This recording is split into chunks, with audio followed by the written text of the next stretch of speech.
Bismillahirrahmanirrahim. Assalamualaikum warahmatullahi wabarakatuh.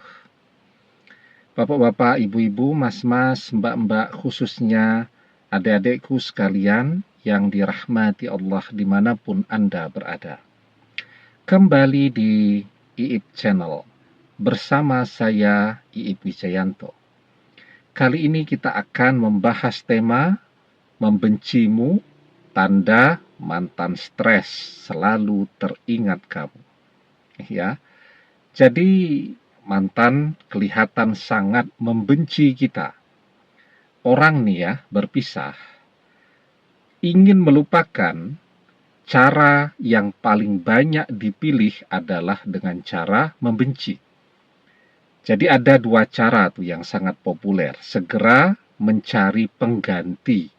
Yang kedua, dengan cara membenci. Yang pertama nih, segera mencari pengganti. Segera ya. Orang yang segera, orang yang tergesa-gesa, orang yang terburu-buru, biasanya selalu gagal di dalam memilih ya. Kita tergesa-gesa memilih program studi saat lulus SMA, mau masuk kuliah.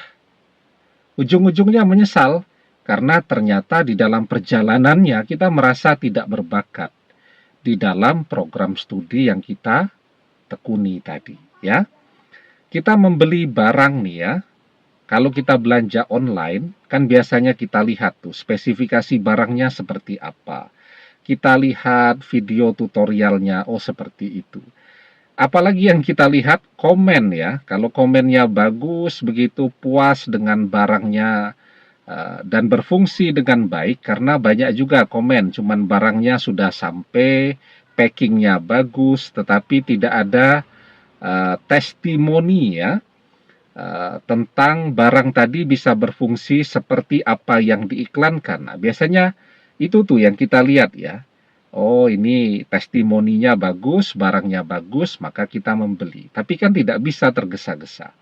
Karena setiap pilihan yang dilakukan dengan tergesa-gesa, peluang untuk menyesal teramat sangat besar. Dan itu pula lah yang akan terjadi pada mantan yang berusaha untuk melupakan kita dengan cara segera mencari pengganti kita, dan ujung-ujungnya dia menyesali pilihannya itu.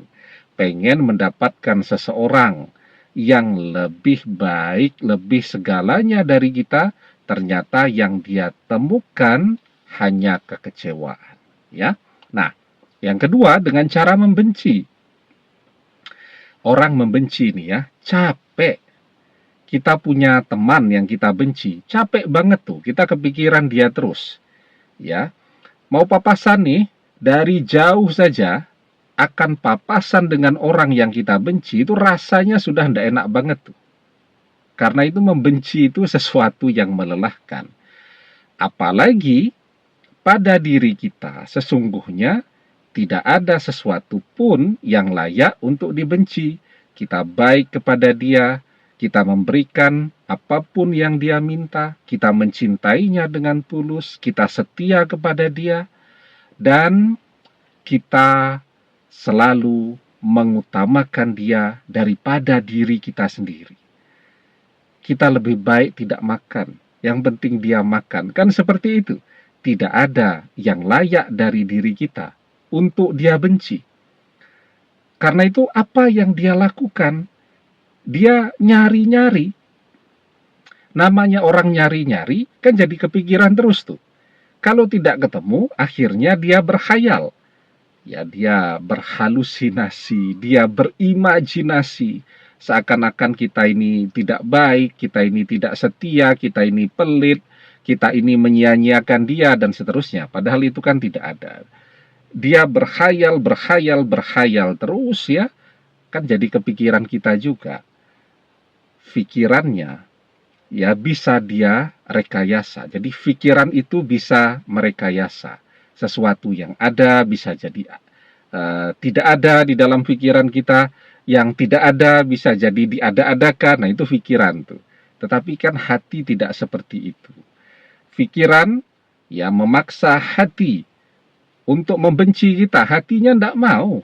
Hati itu selalu jujur. Kalau baik, dia akan memberikan sinyal baik. Kalau tidak baik, dia akan memberikan sinyal tidak baik. Ya. Jadi, terjadilah pergulatan setiap hari di dalam dirinya, antara hati dan pikirannya. Sehingga, mau tidak mau, ketika mantan berusaha membenci kita, sesungguhnya dia sedang stres. Mantan sedang stres karena gagal melupakan kita. Mantan sedang stres karena jadi kepikiran kita terus.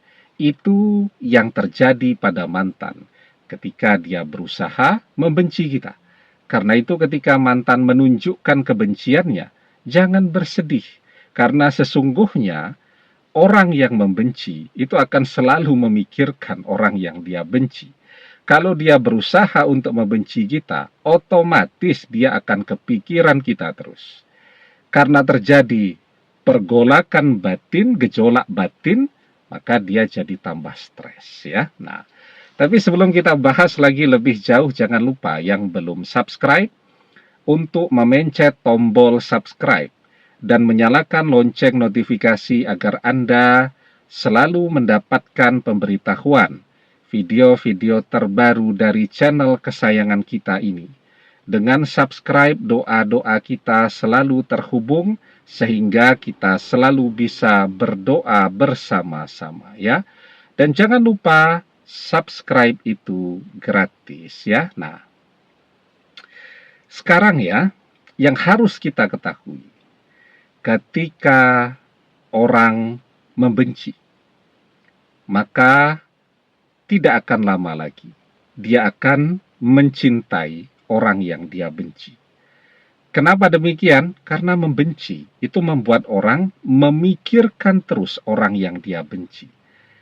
Kita nih, tidak ada sesuatu pun dari diri kita yang layak untuk dia benci.